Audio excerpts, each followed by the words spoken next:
el Pitorro, esa botella sagrada que se guarda siempre en una esquina oscura de un gabinete y que normalmente se saca afuera para ser disfrutada en festividades especiales, para despedir el año, para celebrar algún acontecimiento o cuando llega esa visita desde lejos que hace tiempo que no vemos.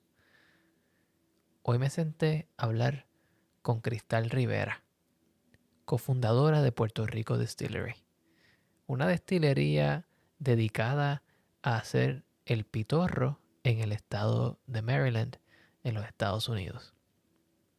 La entrevista de hoy fue hecha en inglés, así que si tienes alguna pregunta al respecto, siéntete en la confianza de enviarme un mensaje a través de mis redes sociales. Que la disfrutes.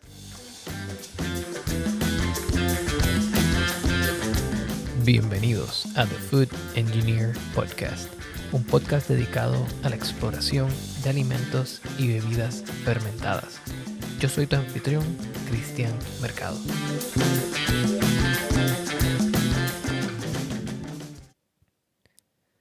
Bienvenidos a otro episodio de The Food Engineer Podcast.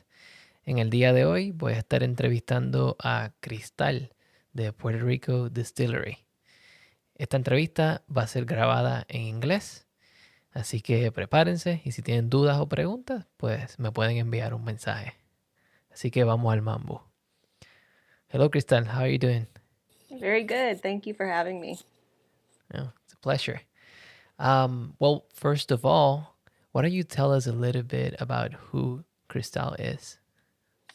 My name is Crystal Rivera. I am the half partner of Puerto Rico Distillery. Angel Rivera is my dad and partner in crime when it comes to all things Pitorro and rum related.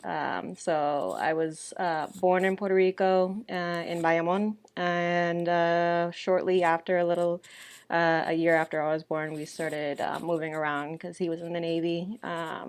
Hence this interview being in English and my needing to practice a little bit. So we were moving around a lot, Florida twice, Maryland twice, Massachusetts, Japan even for a little bit. And all throughout that process, at least once a year, it would be a priority for my mom and dad to bring us down to Puerto Rico to visit our grandparents, aunts, uncles, and stay connected with our roots, practicing the language, of course, eating the food, and when we got to age-appropriate level, Pitorro got to be part of that educational experience. That's great. So you have quite a multicultural background, but Yeah. you have not lost your roots, and you reflect that in your day-to-day operations at the distillery. Yeah, definitely. We opened late March of 2020, and so it's kind of been a rocky start with the pandemic and whatnot. But even from the planning stage, we have always said that the three things that are most important to us have been family, culture, and tradition. So we try to maintain those values all throughout everything that we do. That's great to hear. So talking about family, culture, and tradition, why don't we talk a little bit about what rum is? Yeah. So rum is a big category of one of the popular spirits that you know. There's whiskey, vodka, brandy, and rum is unique in the sense that it is derived from molasses or sugarcane. There's different styles of rum depending on the region, and so you may see rum that is from fresh sugarcane juice. You may see it from sugarcane byproducts like molasses or granulated sugars, but the common thread is that it's a sugarcane byproduct. So we in Puerto Rico Distillery specialize in a specific style of rum known as Pitorro, but even though it has that unique name, it's still rum. All right. So if you specialize in Pitorro, and this is a term that I grew up hearing around, like Pitorro, Lágrimas de Monte, Roncaña, what makes Pitorro special or different than any other rum? So Pitorro has a very specific flavor profile, a nose to it. Um, One of the clear differentiating factors being the strength of it. So most rums that you're going to see are bottled at 80 proof or 40% alcohol by volume, and we try to keep everything at 100 proof or 50% alcohol by volume, because that's one of the notorious characteristics of Pitorro is that it's strong in nature, but for as strong as it is, it's surprisingly smooth. So when you taste it, there's a little bit of pepperiness to it. It's a lot more flavorful than some of the other rums that you may be more familiar with. That sometimes they taste sweet, but they may be a lot more tame, let's say, than Pitorro. I would say Pitorro has a little bit of funk to it that some people compare to like a rum agricole in other parts of the Caribbean. And that is due to the distillation process, which I don't know if you want to get into now, but Sure. that's definitely part of it. So, Would you in say, yeah, and sorry to interrupt you on your flow there. Um, so would you say that Pitorro is similar to when we compare like craft beer to mainstream beer? Pitorro would be like the craftier brother of rums. yeah, I would definitely say that. And um, aside from the straight distillation of it, the main exciting part, in my opinion at least, to the tradition of Pitorro is the infusing. So similar to how there's a home brewing culture here in the States, there's a home infusing culture on the island, and where things get really exciting and kind of creative is when different people are coming up with their um, their own home recipes. For example, the our most popular flavor is tradicional, which is my grandfather abuelo's recipe of raisins, prunes, and cranberries. And so that makes for like a nice deep sipping type of rum, and almost comparable to like a brandy in like how it's like a sippable type of rum. It's not a shot to be thrown back Right. like college days, but it's more like a social type of experience. Okay. Um, why don't you walk us through the entire process of making rum from the point where we get our initial product, be it molasses, sugar, or even the cane juice? What happens after we have that? So we start off with what's called a wash, compared to in like let's say a whiskey, you would call that the mash.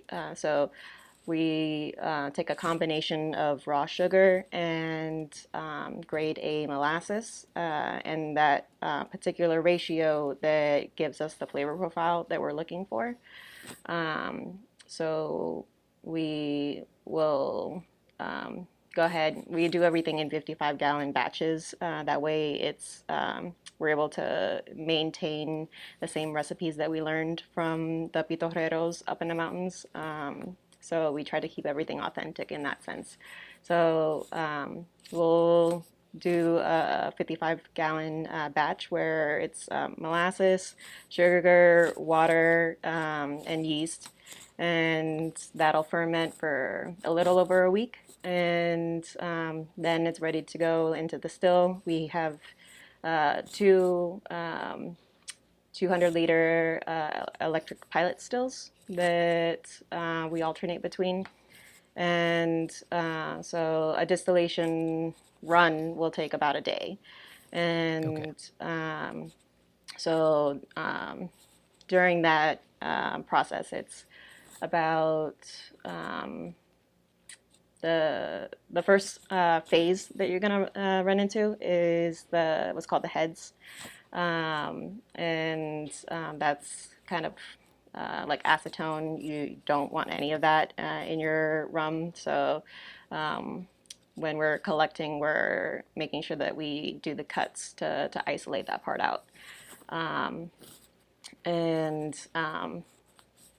so the heads is actually not that much of it. So it's pretty shortly after we get into the hearts, and the hearts is the majority of what you're going to be collecting. And what makes Pitorro unique, as I mentioned before, I think I mentioned before, is that we let it run a little bit into the tails. So the heads, Okay. hearts, and tails are the main phases that you're running into. And Pitorro is one of a handful of cultures that that will strategically let it run a little bit into the tails. Mezcal is another example of for tequila, a style where they will let it run a little bit into the tails. And we do that because we find that that is where we get more of the raw nature of the molasses. And as long as it's only a little bit, then you're good to go. That you have that nature, that funk that I mentioned before, that is a little bit wild, a little untamed. So that you gave me a lot of information there, and that gets me to two main questions that I want to ask you. So I'm gonna take two steps back and go to the fermentation. You say that it's kind of wild and untamed. Um, do you use a single type of yeast, or do you pitch a cocktail of different yeasts, or do you even experiment with some wild fermentations at that point? So we do a closed top fermentation, mostly because we are shooting for such a specific target that we don't want to introduce any potential wild yeast that if we were to do an open top fermentation might be a potential that we run into. And it's a single, very simple kind of baker's yeast variety that we use. And again, we experimented with other strains of yeast. There's turbos and champagne. Some people get creative with it. For us, we tried it, but found very quickly that it took us away from what we were trying to get with hitting that pitorro flavor profile that we learned up in the mountains. Okay. And for those who don't know a lot about the yeast, right? We're talking about Saccharomyces cerevisiae, which is the type of yeast that is used in wine, beer, and many other fermented products. But there's a lot of subspecies, a lot of variants or strains, and they can all provide different volatile compounds like fruity aromas or woody aromas, and or can enhance some of the aromas that are already in the product. But going from the fermentation to the distillation, I'm interested in two things in the distillation. One of them is you mentioned that you strategically go into the tails. And well, I have done a little bit of distillation myself. And some of the distillations that I've made, which are definitely not at the commercial level and most likely not at the level of quality that you guys do there, when you're moving into its sales, is when you're extracting alcohol, that alcohol starts lowering in percentage. You start to get more water and more of other components into extraction. And you sometimes get like a cheesy aroma to it or like a gym sock aroma. Um, so, how do you play the card there? How do you balance out that rum character without going too far into the barnyardy friends of the aromas? Right. So, um, I I would say I'm still beginner enough that I don't feel confident enough to make those cuts in the moment. So what I do is I'll have a bunch of regular size 750 milliliter bottles that I'll collect 3 bottles worth at the beginning of the run. I know that that's you know well enough to cover the heads that I want to separate out. And then I'm getting into my hearts before I'm done with that third bottle. And so when I get past the third bottle, I'll switch to a 5 gallon carboy. And I'll be able to collect the bulk of what's the hearts for the next few hours. Okay. When I'm about, I want to say 4 hours in, if I'm not mistaken, then I'll switch back to 750 milliliter bottles so that the next day I can, with time and a hydrometer and smelling each individual bottle, make sure that, you know, that I'm not getting into that barnyard territory. Right. Okay. And you say 4 hours, so you do spend a long time in the distillation process to to extract all this alcohol. So, how long is a typical workday when you are distilling? Let's see. The first 2.5 hours is just the heat, the still warming up. So sometimes my mom will get here before me. She'll turn on the still and say like 8:30 start time, and then I'll know I have to get to the distillery by 10 if I'm gonna set everything else up in time. And then the the run, I'll usually finish the day by 6:30. Um, and then it's a matter of breaking it down, processing the wastewater, that type of stuff. And then the cleanup, right? Yeah, So, like in most of the alcohol producing and food producing plants, cleaning is like 75% of the work. 100%. You don't want to go through all that work just to have bacteria mess it up. Right. So, what do you do with how do you manage the wastewater that comes out of this process? So we're located in the city of Frederick, Maryland, and we work with the city's wastewater department to make sure that we're processing everything to their standards. So right after I turn off the still, I'll get some gloves on it. Everything's still hot, but I'll start disassembling the still so that I can basically let the top open and I'll be able to have it cool overnight.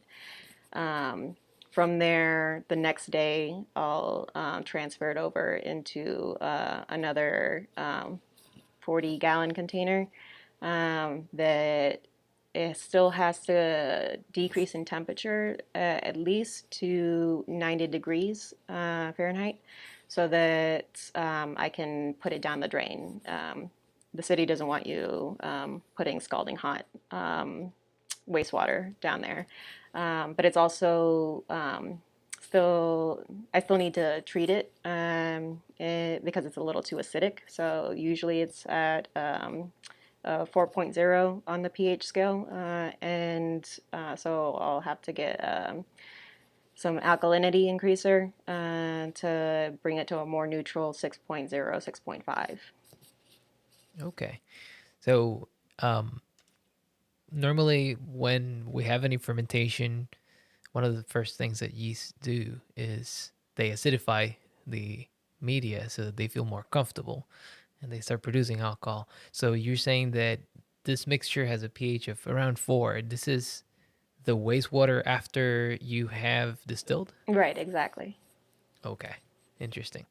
So, in my world, so I mostly brew beer, and in the beer world, a lot of beers have about 5 pH 5, and then sour beers can have 3.2. So they can get pretty acidic. But that's a very interesting thing, right? Because and this goes for the people in the audience that might not have a lot of information right now about how wastewater treatment plants work. But for them, it's very important that they get this water at a neutral enough pH that is not going to disrupt the wastewater management system, because they also put bacteria in the water to treat it to get rid of some of this organic compounds. Right. And I just consider us lucky that we don't have to deal with the wastewater that some of the other distilleries that operate in the whiskey or other grains, because we're able to adjust it in pH and put it down the drain. But if you have grain byproducts, then you kind of have to work with farmers to see if they can use it for their fields. And that's a whole other bag of nuts that we don't want to deal with. Well, I imagine that at least there's not much solids in that liquid. No, not at all. Okay. I do have an experience of distilling once a whiskey mash that had grain and corn in it, and it was just a big blob of solids, and that was not fun. No, not at all. I will drink it once it's done, but yeah. Yeah. So tell me a little bit about what you do after you have selected your hearts and define what are the cutting lines of heads and tails, right? Now we have what is that, like white rum at that Yeah, point? exactly. For example, the run that I did this past time, I think that I ended up with a batch that came out at like 160 something proof. And So like 80% alcohol. yeah, exactly. Sorry, brain fart. But yes, around 80% alcohol. From there, it's a matter of proofing it down before we start to infuse it with flavor. And so that process also needs to be done carefully. So I'm not too familiar with other styles of spirits and how they get proofed, but I learned, through my colleagues that to be very careful not to proof it too quickly. Apparently, when you add water to proof down the rum, it needs to be at a slow rate so that number one, you can essentially lose some of the great flavor that you just distilled. And two, you can potentially run into other complications like saponification. And so to avoid that, we'll kind of do like a slow drip process where we'll have it slow drip proofing in the background, and I'll be able to go do other errands while that's happening. That's mind blowing for me. So, so you, if you go too fast, then you can damage your product, and we're talking about hundreds of dollars, maybe thousands of dollars worth of raw material, Exactly. many hours of work, fermentation time, real estate space for fermentation, fuel for your still, and the hours that Cristal worked on that still, which we do not want to lose at that point. Yeah. I guess it speaks to the delicate nature of the rum itself. Once it's proofed, then we can kind of get into the more fun flavoring process. But Tell me a bit more about that. yeah, so that's where things get really fun. Angel has 30 years of blending and flavoring experience. You know, in Puerto Rico, not everyone may be distilling, but a lot of people, more people are flavoring, curando, than are distilling. So we have 55-gallon stainless steel tanks. We don't do barrel aging because we don't want the wood to impart flavors. A lot of distilleries will look for that, but again, since we're trying to maintain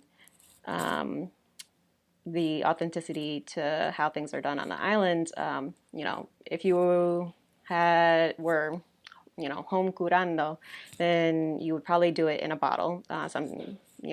If you want to get really traditional with it, you may do it in a coconut. Yes.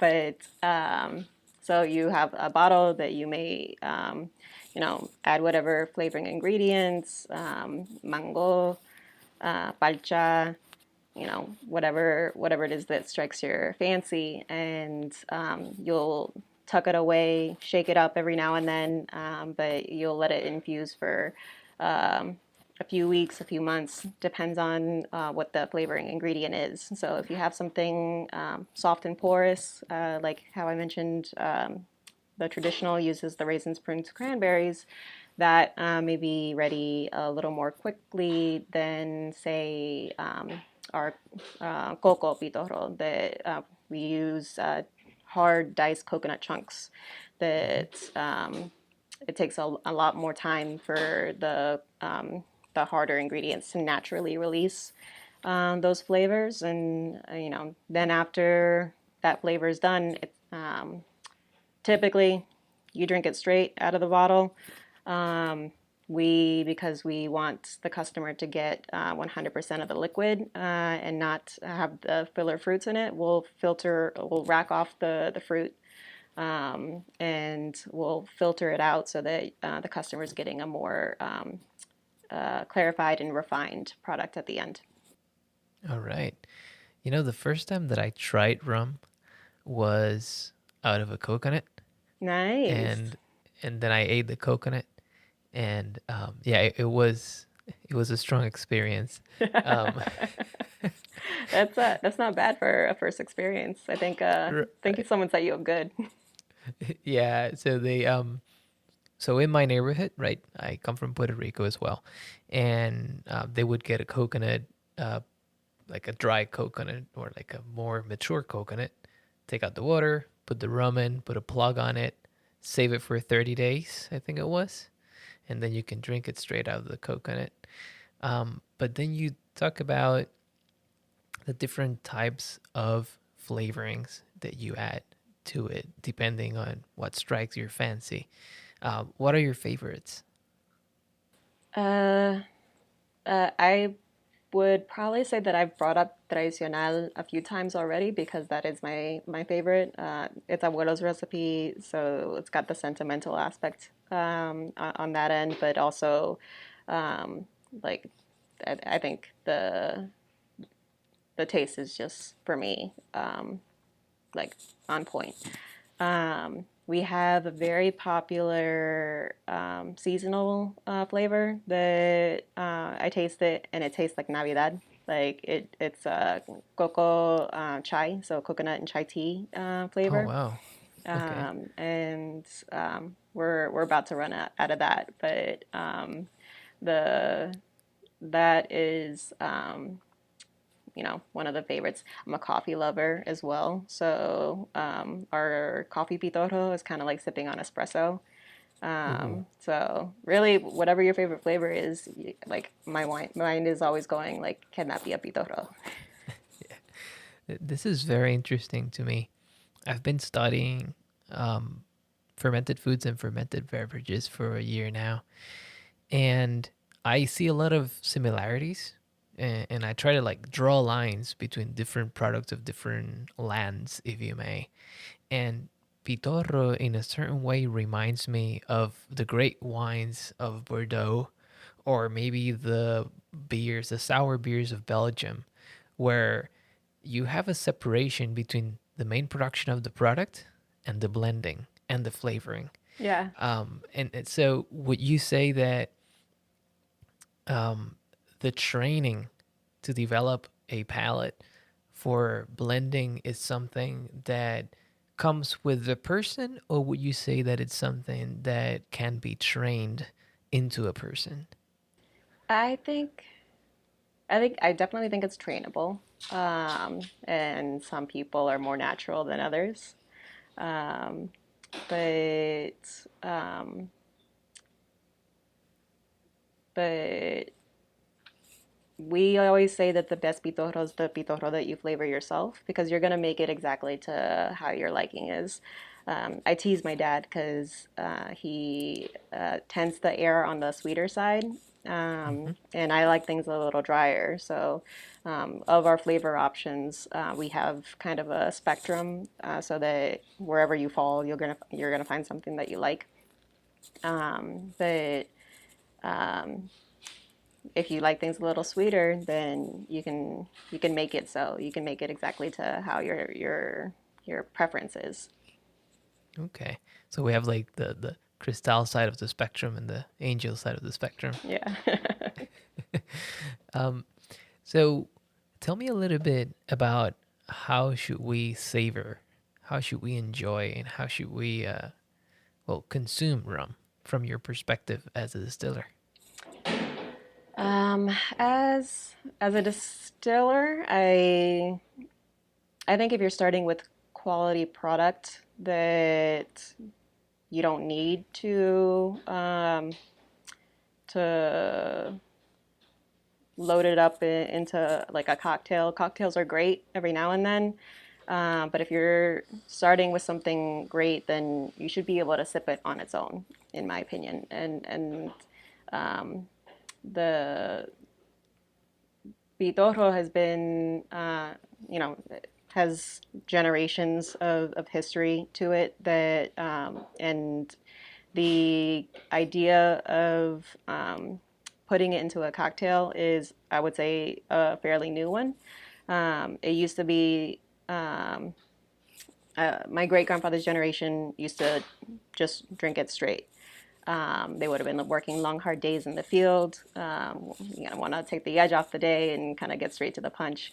Also, they Right. didn't have a lot of disposable income to be spending on the flavoring ingredients. So it was Abuelo's generation that came up with the traditional recipe, raisins and prunes. Maybe that third ingredient is something unique to your particular family. But those are, again, if you're thinking about it, shelf stable ingredients. They're more economically accessible. My dad's generation is where you start to see people kind of playing with other flavors. So you see almendra, you see you know the palcha, the piña, different stuff. And then I would say like my generation is where you start to see people kind of looking outside of the traditional flavor profiles and thinking, you know, what kind of spices can I maybe add to this? What kind of teas, other cultures to derive inspiration. And now that you're seeing it commercially and you're able to find it here in Maryland or maybe in New York or wherever, I think I heard that there's a distillery down in Orlando that's doing Pitorro. Nice. So if you're able to find it more, it then the idea of cocktails is not so ludicrous. If it's so hard to find that you have to like smuggle it out of the island, then you're gonna see that as liquid gold and not want to dilute that into a cocktail. So now that it's more accessible, I think you start to see that in cocktails. But really, once it's yours, I can't tell you what to do with it. That's great. As you were talking, I'm thinking and looking at my bar from here, and I have a bottle of Pitorro with pineapples. I have a bottle of Pitorro with strawberries, and I have some straight white rum. And then there's tamarindo, and there's another one that I don't remember which one it is.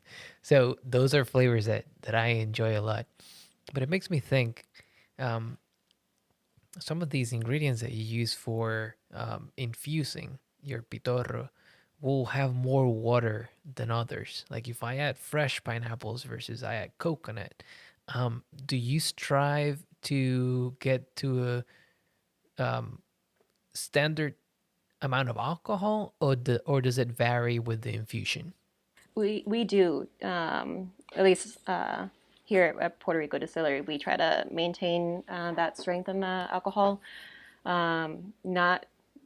Not high in alcohol for the sake of being strong. It still should be a pleasant experience and sippable. But that's why we tend to prefer infusing with dried fruits. So for our piña, we use dried unsulfured pineapple chunks. We don't want that water content to be too much of a drain, so to speak, on the strength and the nature of the pitorro.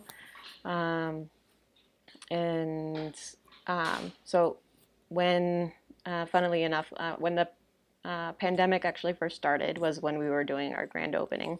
And we weren't sure how long this would last and how we could introduce ourselves to the public. With the whole thing going on, we actually have never had an official grand opening because of the timing of it all. So we had to get a little creative with introducing the concept, the culture, the tradition, and Angel and I took to Facebook. And for the first few months, we essentially did a Facebook Live series where we were teaching people how to do their own home infusions. How when we first started, we only had the pitorro sin curar, the unblended flavor. So we had all these ideas of flavors that we would be coming up with, but for now, for the first few months, they were in the tanks. So we just had to say, like, trust me, you can do stuff with it. So there's all these videos. There's a video on using fresh ingredients, using dried ingredients, using extract, using concentrate, the different tactics that you use according to how the starting ingredients are. There's different strategies that come into play. Okay. Can you talk me a little bit about those strategies? Yeah. Like, is there like a two or three main groups of strategies that you use for infusing? So there's the flavor or like the fruit that you're working with. So let me see the pineapple, for example, is one where the natural fructose is so strong in the pineapple that I wouldn't say it needs a lot of additional added sugars. That is something that you can take into consideration. Maybe to tame it, you want to add white sugar, brown sugar. Those two, just between those two different options, you get different flavor profiles that you want to take into consideration of how that impacts the combining with the main flavor, the pineapple in this case. And so white sugar, brown sugar. We chose honey to just be that little touch of honey to kind of mellow it out. So depending on the flavor or the main ingredient that you want to showcase is how we are thinking about how we want to complement it. For the almond is another one where we use honey, and for when we were thinking about whether we wanted to use brown sugar, white sugar, you know, how that was going to play out, honey was a very natural, like just thinking about the nature of how honey is grown. It's very dependent on bee pollination, and so it seemed like a complementary type of aspect in that sense. And so those are some things that you might want to take into consideration. All right. And for those who want to hear more about honey, we have episodes on meats or hydromels. So you can go back to episode, I think it's 11 and 14 or 11 and 15, and you can listen to those as well and learn more about like how honey changes with the type of flowers or whatever the material is. So that is a super interesting way of looking at it. We've learned here about where rum comes from, how you ferment it, distill it, how does Cristal flavor it, and what does she like to flavor it with, and the preferred methods for flavoring. And to me, this has been mind-blowing because my experience with rum was either Pitorro or commercial. And I had never been able to tie those two worlds until almost now, where your commercial rum is either white rum or barrel aged. And your Pitorro, now that we have learned, it's a higher strength alcohol, but is pretty much made for infusing. Cristal, where can we find Puerto Rico Distillery, and how can the listeners of this podcast can get in touch with you or perhaps even acquire your products? Absolutely.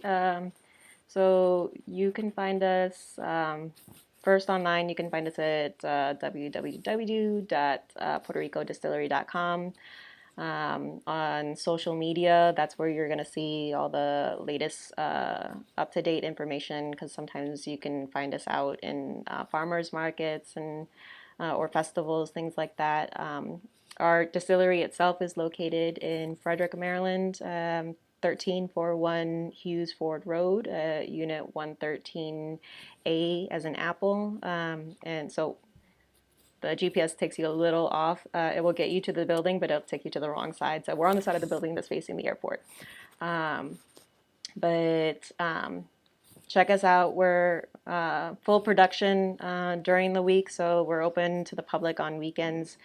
We do tastings, and so the tastings are $5 a person, and those $5, we always have a nonprofit of the month that all those proceeds for the tastings go to a different nonprofit, because we like to stay connected with the community.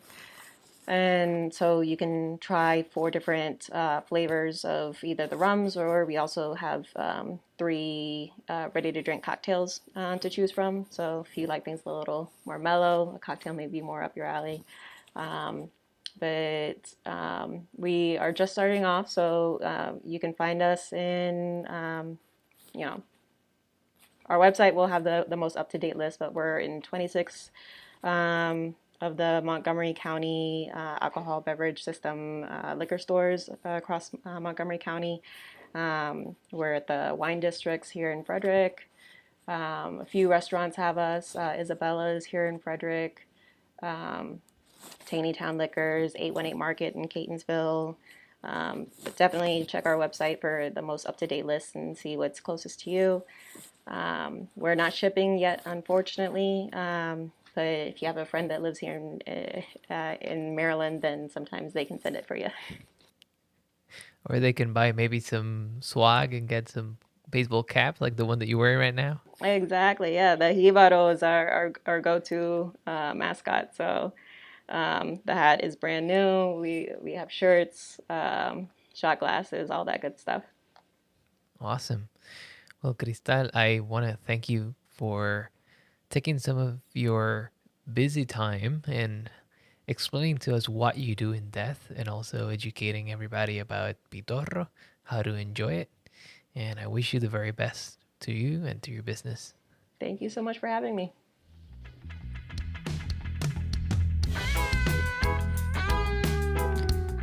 La música de este episodio es producida por el señor Pedro Lavezzari.